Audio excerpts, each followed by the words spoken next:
Rosenhall, and welcome to another episode of Anyone Can Draw, Paint, and Create. If you recall, last week we were learning about continuous line portrait drawing, and this is another series or episode in our series of drawing the human face and doing a portrait. It's the most daunting of tasks for most artists, and many people just shy away from even trying. So kudos to everyone who at least gave that continuous line drawing project a try.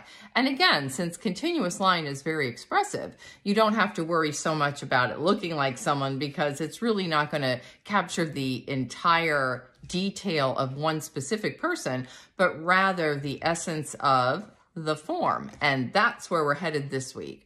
After we learn line, the next thing is to learn about the planes of the face. That's P-L-A-N-E-S, and getting depth and dimension. The biggest problem people have, well, most students that I've seen in my 35 plus years of teaching, is that when they draw the human face, everything is assumed that it's like a flat surface, and then we might get some lines for a nose and a mouth. But people always wonder, well, why is the face so fat? Because we know we have all this depth on the side, but when you draw it out here, people start to look a little bit more like a fish. So we're going to study the planes of the face with my help from the head. Now, I use some tape on this head so that we can see where planes are.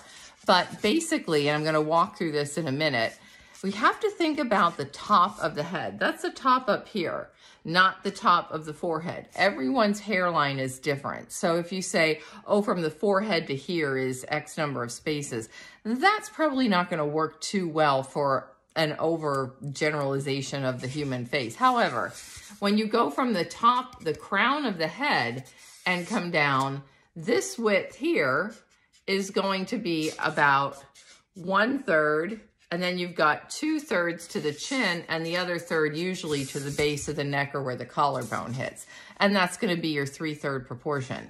Yes, you need a neck on your heads. Well, I mean, all art rules are made to be broken. But let's get started and see what we can figure out with my helping hand or head. Now I'm holding this on an angle so that you can basically see the lines that I've drawn in. And I'm using tape so I don't mess up this styrofoam head, because these are a little hard to come by, believe it or not. So we have our center line, and when I start drawing the human face, I'm going to draw basically a rough oval and then this center line. This is the axis. If the person is looking at you straight on, as in they're taking an identification picture, or driver's license, passport, whatever, you're going to get equal distance on both left and right. However, as the face turns and as lighting changes, you can see you're going to get either more on this side or less, depending on which way the face turns. Up or down is going to change the proportion as well. And that's where people get into a lot of trouble. So let me walk you through these lines, and then we'll get started on the portrait. So this is our vertical axis, and this is just telling me the center of the face. Now, again, if I'm drawing the person on an angle, that line is also going to follow an angle. It won't go down the center because that would put it in the middle of that one eye. Then we can see some finite truths. The eyebrow, and people get this confused with the eye. It's not the center of the eye, but the eyebrow bone will usually line up with the tip of the earlobe. So that gives you one way to gauge whether you're getting proportions correct based on the fact that you can see the person's ear. But what if they have hair and you don't see their ear? You kind of just have to gauge that then based on maybe seeing the earlobe, because the earlobe is going to line up with the base of the nose. That's underneath the nose, not the tip of the nose, but the underneath of the nose. Then we have a distance here for the mouth where the upper and lower lip are roughly halfway between the distance of the nose and the tip of the chin. And most important that I drew in here, because people forget about it, is this triangle. This is from the edge of the brow bone, and it comes down through the top cheekbone and lines up with the chin. Getting this triangular shape is key to getting the depth on a person and getting the portrait, because that will tell us where the shading is going to go on the sides in order to make our portrait look three-dimensional and have depth and have form. And we're going to get started with drawing the human head using these lines as our axis points, and then how to get the filling in part so that we can see shadow. So I've selected a couple of different pictures, again, people I don't know, that I think show good shading and depth. You can look at a magazine or the newspaper. I know the Washington Post has some great black and white portraits that are mostly shot without a flash, so you're going to wind up getting these really nice dark shadows, because these are going to tell us where the planes of the face are. So I could choose from this woman, this younger man here, who has some nice shading on one side of the face. You can really see how that triangle works. There's that exact thing I was talking about, the shadow right down to the chin and going along the eye. And on this case, because his hair is shorter, we can see the eyebrow bone lining up with the tips of the upper earlobe and the bottom earlobe lining up with the base of the nose. And then lastly, I also have a side view that we can discuss, which is more fun because you get a chance to see the real dynamic of how the eye socket works in relationship to all the features. But to start, we're going to use a front view, because that was what we were talking about. And I'm going to use this young man, the firefighter portrait here. These are all from my portfolio. But again, you can find the front view of a human face. Key is, again, pick someone you don't know. We don't want to be invested in this and worry about it looking just like the person. So once again, I'm not worried about all of his garments and equipment and things. I'm just going to focus on this smaller part of the face. And even though he's looking right at me, his head is tilted a little bit on an angle. So we have to always watch where our center point is going to be. So I'm just going to kind of roughly figure out where my center point is, and then sketch out a light oval, most of which will be erased. And I'm going to just roughly draw in what I see as his neckline here, because when I see the neck going further on one side than another and one shoulder up higher than another, that also gives me the sense of the person's head being tilted just a little bit. Once I get this, I can start to draw in that axis. This line is the same as that vertical tape axis. This is the top of his head, not his hairline. Gets everyone into trouble. Then I'm going to roughly figure out, if I come halfway down from there, that's usually about where the brow bone is, and that's going to be where his ear is. And then I'm going to draw another line about halfway between here and here, and that's going to be roughly where the base of the nose is. Again, not the top cartilage, but this under base. Then the mouth is going to roughly go halfway between here and here, and then I can just block in my ear based on where I see these ears, and I have my tilt here. So now I have the rough idea of the face, but the key is getting this angle in. So I'm going to use my eraser and just get rid of some of these extra lines. It's okay to make a bunch of lines. You're going to get rid of most of them anyway, but at least this will give you a good start. Get some of these eraser crumbs out. There we go. So now that we have this established, the brow bone, I'm going to make two other marks where I basically see the side of the nose come down. We're going to fill that in later, but I want to get this in so I can really start to block in where this shadow is going to go along the side of the face, because this is going to become much darker. If you've ever seen Ultraman, the old cartoon, this was basically how they drew Ultraman, with a lot of angles. And I know I'm dating myself, but Ultraman was one of my favorite things after school, so I used to watch it. Anyway, so we have this blocked in, and then there's this little shadow here. These are going to now start to give me where the volume is going to go on this face. Notice I'm not worried about the eyes yet. I'm just blocking in mass. I now want to block in the hairline, and everyone's hairline is different. So you really need to just kind of eyeball this roughly where you see the hairline coming in. On this side, it comes in. And then I can get a better sense of the individual shape of the head so that the person doesn't look too much like an egghead, because when we start out, it's usually a little too round. And this is going to be this collar. You can add little bits of collars and shoulders in portraits. It helps ground the figure. You don't just want a head cut off. Once we have this, now I'm going to go back in and draw my line where I see my shadows. So I'm just drawing in my rough shadows. And then there's a pretty dark area under the chin here. And now I can go to these eyes because the eyes are what we're going to block in next. A lot of people struggle with eyes. Everybody knows the shape of an eye, and we always wind up in the beginning of drawing a portrait getting an eye that looks a lot more like the Egyptian eye. We all know this eye, that thing, the little symbol of the eye. There it is, that you've seen since you were a little kid and drew that. But that's not how the actual human eye looks, and everyone has a different eye based on heredity and genetic, how they look. So I'm going to draw what I see.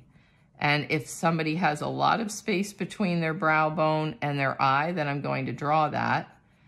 And if they don't, then I'm not. And you can see I'm making mostly just a line. And here's the critical part.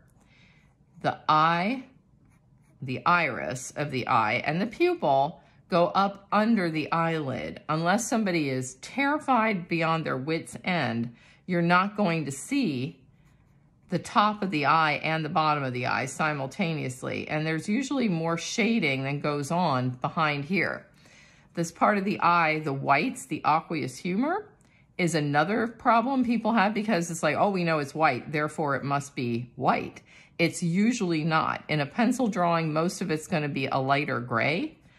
So we have to take care that we're drawing in what we see, not what we know, because those are two entirely different things. And as your eye goes towards either side, because it's rounded, you're going to wind up getting a lot of shading. Now this looks kind of strange right now because it is white, but I'm going to be shading most of this in because today is volume day. Notice I didn't draw the eyebrows. I like to get the shape of where my eye is going first, and then I can figure out the eyebrows from that. And I'm just gonna do a rough outline of where these eyebrows go. We'll make them look like eyebrow hair later on, but again, I'm looking at them as color and form. Here's where you have to make a decision, and we talked about this with the line drawing.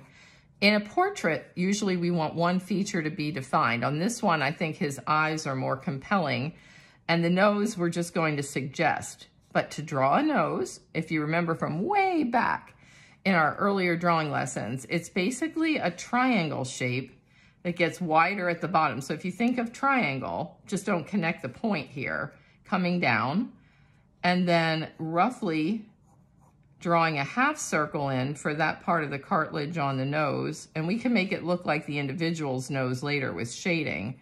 But we're just roughing it in. And yes, it looks a little strange right now, like somebody might have a broken nose, but that's because we don't have all of this shading. We're just trying to get the bottom and the top blocked in. This is a shadow underneath. Then drawing in the shape between the upper and the lower lip so that I know where to go with the lip. And individual lips are going to be different too. So it's important not to get too locked into the shape of a person's lips because all this is going to change once we do shadows. This is, get this a little better. This is the shadow underneath the lower lip.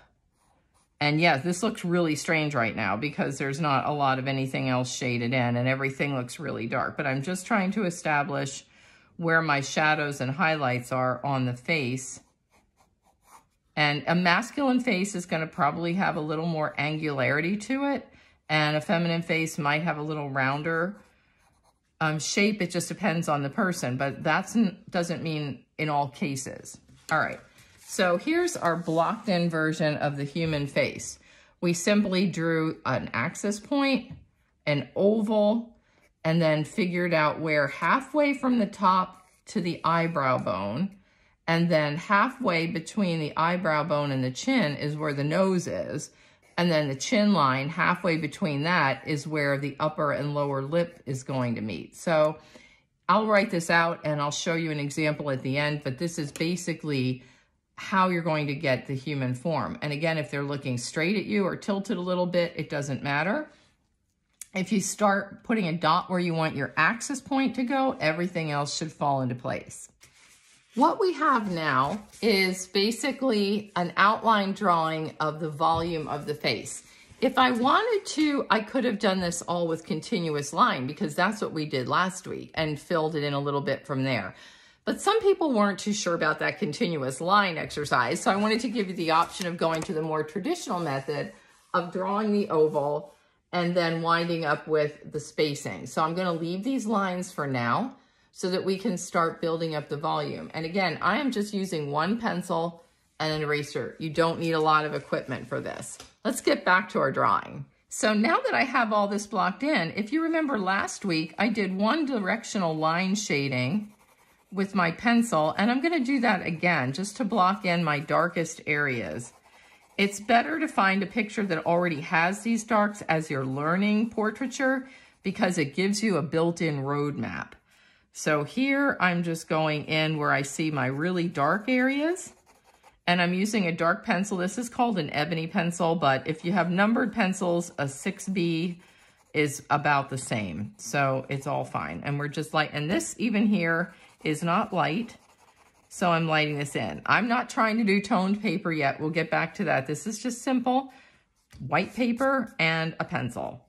Now I can go back in and see, even though it looked too big, by coloring in just your shadows, don't worry about anything but where you see shadows, your portrait's going to start to take life, and light, depending on where their highlights are.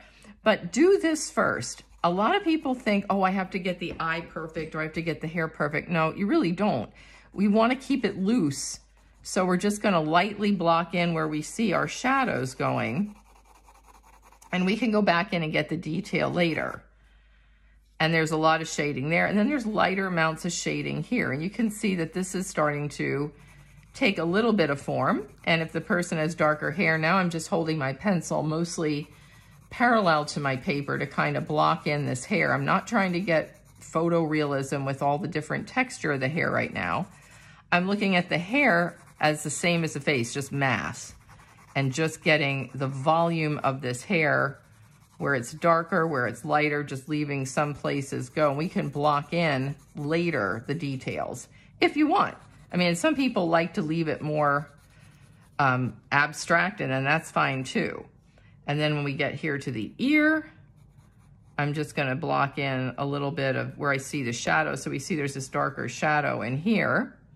And if all I do is draw in my shadows, this drawing will take effect because what drawing the shadows does is it forces us to not see things. I'm not saying, ooh, I'm drawing lips. Oh, I'm drawing eyes. I'm just drawing shadows. And whatever happens here happens. And what's happening is I'm starting to fill this in the way I see it. If you don't take anything else away from this lesson, take away the draw the shadows first lesson, because everything else is going to come into play based on getting those shadows done. Now down here, I'm going to switch and go across because he has a very structured jawline and I really want to get this shadow drawn in. And then the lips, believe it or not, upper lips are usually darker than lower lips. So I'm going to roughly shade that one in. And then this side of his lower lip is darker than this side, but there's another part to the chin, this little under part, under the lip that always catches a shadow. Most everyone's face has that. Might not be the exact same shape, but they usually have something similar to that. Now, following the adage from my painting professor, Dr. Sloat, is if you're going to put something down, put it again somewhere else. So if I have these shadows, I'm going to just rough in a little bit of his top coat or turnout coat. That's what they're called for firefighters. So I'm just roughing in where I see the shadows here so it doesn't look like a floating head, but just kind of tapering it off. I'll even add a little bit where that pocket is, maybe get more information on the inside and outside of the way these two collars kind of meet up, but not doing too much. Keep it really gestural. Then the last thing I'm going to do is go back in and just rough in the pupil. Do not worry about getting it perfect. I have catch lights I need to get in here yet and stuff, so I'm leaving a little area light. I'm just roughing it in so that I can kind of see what I have.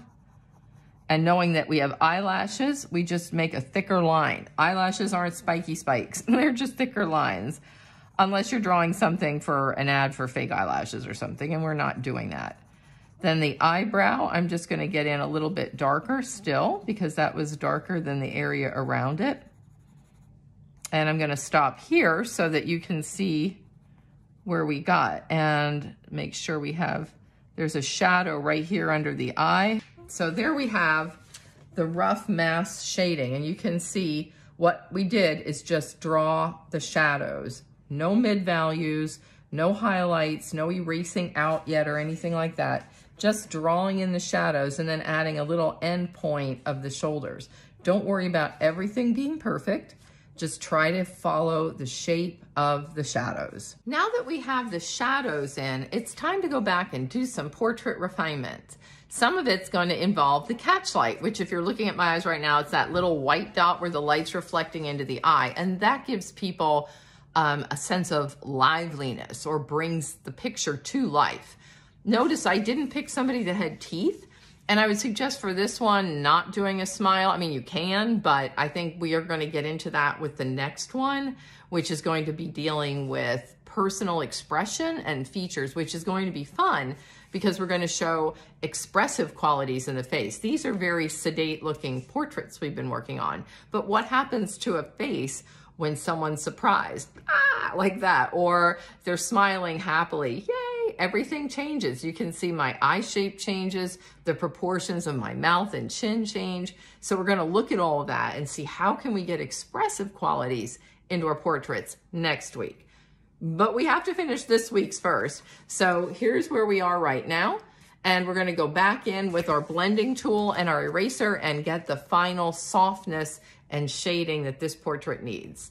Once you get this far, we can start to take out those lines that we used. If you want, some people like to leave them in, but these were the lines that I used for staging where the features went, especially that one that comes down the middle.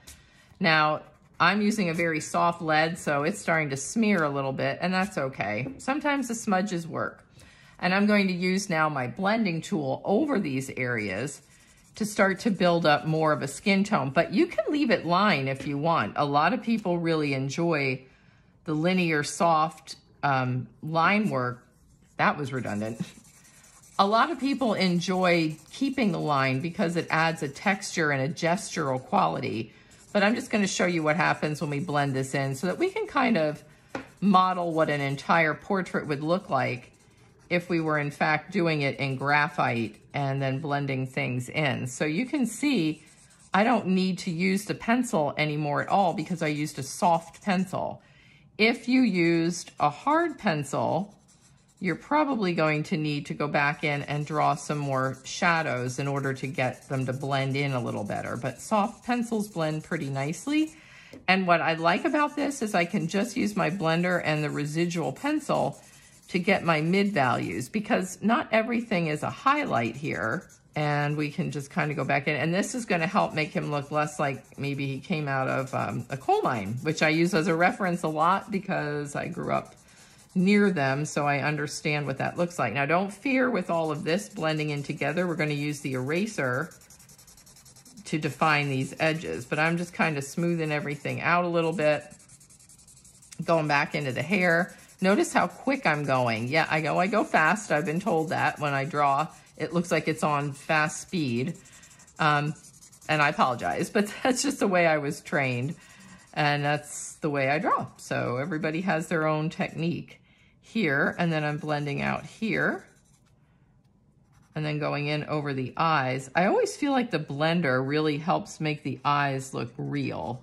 So if you can see here, I'm going straight across because he has a very defined brow line, and the pose on his face, his nose comes up in here.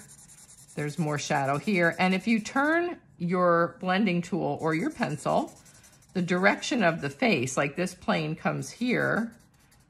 So I want to try to get that here, and then this goes in. There's a little bit darker here. And see how I switched angles just to get the mouth in? That will help a lot in getting this, this tone and really building up these areas. Then I have to talk to myself because there is a shadow coming down over here. And the ear has some shading, so I'm gonna kind of rough in a little bit of the shadows on the ear, but then I'm gonna go back in with my eraser because the eraser is gonna be key now where things got a little mushy, let's say, because we do wanna get some highlights, probably more so than what we have right now. Let's see, that looks pretty close. I think I can get a little more hairline, has to come a little closer here. And that's where you would talk to yourself about that and just kind of blend that in. And then this gets to go much darker on this side because we do have more shading over here than on this one, but there is this darker area in here. All right, don't overblend, that's the other key. So you wanna keep some areas light, which we can go back in and use the eraser for. So here's all of our blending. And now we're gonna take some time and actually get the highlights drawn in here as well. With my eraser, I'm gonna go back in and start to erase out roughly the areas that I want with my big eraser. And then I'm gonna go back in with my little tiny eraser that we've used before, also known as a mechanical eraser, to get more of these details. But this one is good for softly getting the difference between figure and ground, or in this case, face and neck, because I don't want it to be too precise. I just want to lightly blend all of this. Then there's a pretty bright shadow right here. And then this I'm using my eraser to blend. See, erasers are great. They're wonderful drawing tools. They work, you can control it simply by how hard you press or how light you press. And you can refine where you see highlights and where you need to get more shadow. And I can see here, I need to just erase out a little bit more on this earlobe and come back in. And now it's time to go get my fine gauge eraser or the mechanical eraser and really get this thing to pop. Now we have our mechanical eraser, or if you want to, you can cut off a small piece of your eraser just to get something a little more detail oriented. And I'm going to go back in and try to refine some of my highlights where I need them, especially like the rim of the eye. If it got a little too muddy, this helps build in that value that we're missing, and along the top of the eyelid. I really find this mechanical eraser invaluable in drawing in graphite because it's just the right amount of getting your highlights in type thing, and getting this earlobe to have a highlight as well. And then also just kind of refining areas. So I'm just kind of going back up in here because this is harder. So it's going to take off the graphite more precisely, and I can start to get some values for the hair. And again, I'm not trying to make this hair look photorealistic. I'm just trying to block in where there's highlights and shadows just to give a sense of mass and, again, volume, because that's what this drawing lesson is all about. So up here, I see a little highlight. I want to kind of emphasize that on the brow.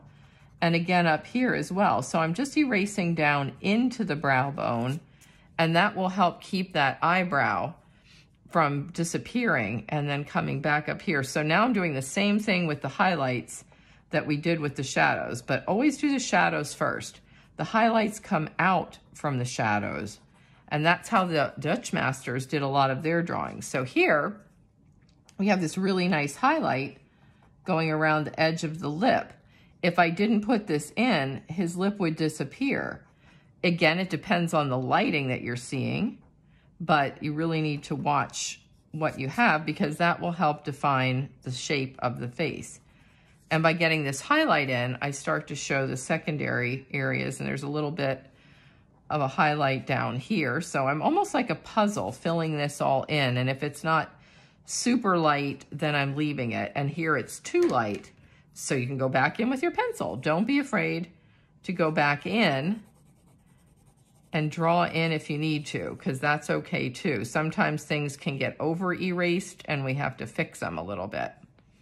Like right here, there's a shadow, but there's also a little bit less of a shadow here. And then this needs to go darker.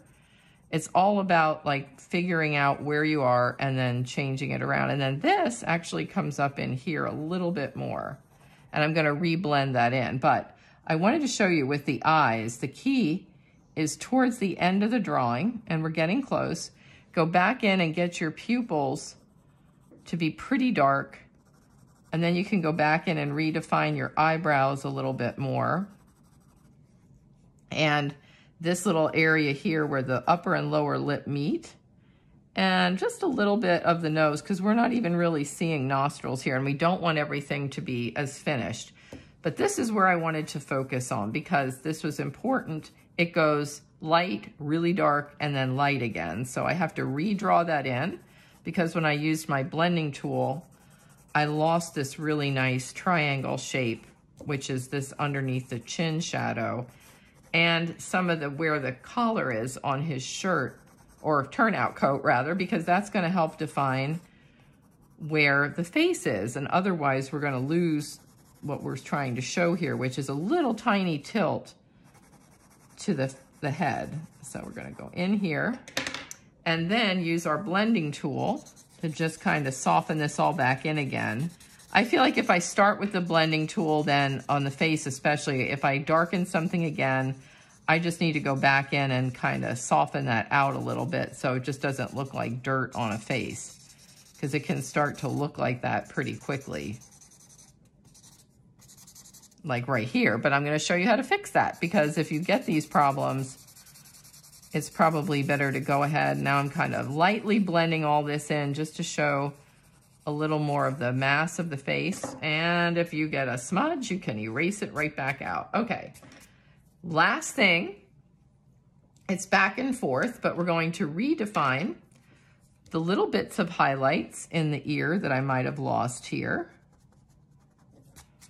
Ears, I would not pay too much attention to. Don't make everything of equal visual importance.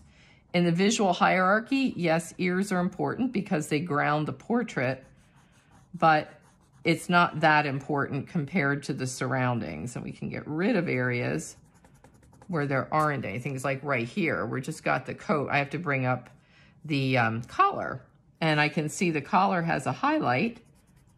So I'm just erasing this out. So I'm following this line right here, coming in and down.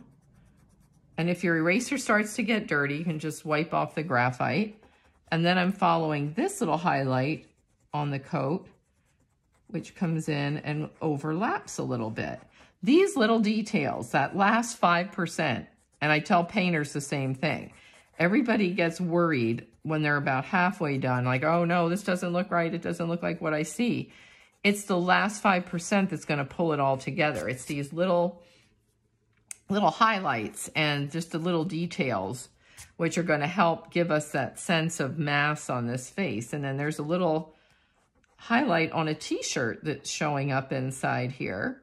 Then it disappears. So don't overdo it. Only draw it where you see it. Kind of fades in the background there. And this ear comes in here.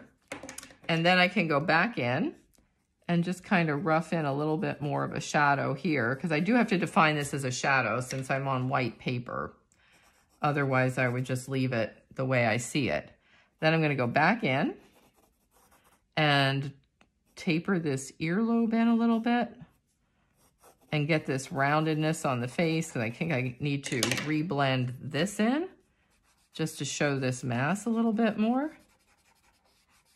I think we're pretty close to being done for this portrait. Double check the eyes. I think we probably need to go in a little bit darker here. This catchlight isn't that bright, so I'm just kind of roughing it in. And then maybe go even a little bit darker here. There's some serious shadows on this side of the face, and I want to make sure I'm getting exactly what I see here. And switching back and forth, and then blending all this in a little bit. Blending this in a little bit. Blending what I just did with the eyes. We don't want them to stand out like they don't belong. And then just getting that little inside of the ear, because it's pretty dark in there, especially on this side where the shadows are.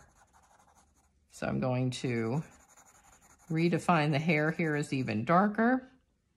There's a little shadow underneath this earlobe here. And then this shadow comes down. So as I start to see my shadows, it's making a lot more sense. I'm just gonna lightly blend that in because I kind of like that line. And again, you know, you can change this as you see. And now right here, I need to get this a little darker. So I'm changing the angle of how I'm blending this. And coming back down under here. And I think we're just about finished with our volume portrait drawing. There we have a pretty much finished drawing. I'm just gonna spray this, actually touch up a little bit of these smudges on the outside, and we'll check out the actual finished project. I finished a little bit more of the highlights and just touched up a little bit, but I wanted to show you when you can't get rid of the smudges, add them into the drawing because this gives you a much better sense of figure ground by having some shading in the background, especially if you're working on white paper. So as you can see, and I know the light's catching the eyes a little bit on a glare on graphite, just blocking in with an eraser over a dark area will really start to give you dimension. Drawing the human face is a journey, as I often say down in the Art Center for most projects. Of course, art's a journey. You're always in the process of creating. So try this, try what we just did, which was getting this head and putting the lines, drawing an oval and just blocking out your lines. Remember, top of the head to the brow bone, half. From here to the chin, half. Another part to the collarbone is another. So it's 1, 2, 3. There's thirds. Then from eyebrow to top of ear, eyebrow bone, from bottom of nose to earlobe, more or less. Everybody has a little different spacing. There's usually a little bit of a shadow under the chin, under the lip rather, where the lower lip and the chin meet. And then getting the plane of the face, that triangle shape right here, because that's going to show you the dimension going back. Otherwise, the face looks like we had silly putty and stretched it out. And that's when people get upset because they wind up with moon faces. Do not draw a circle. Draw an oval.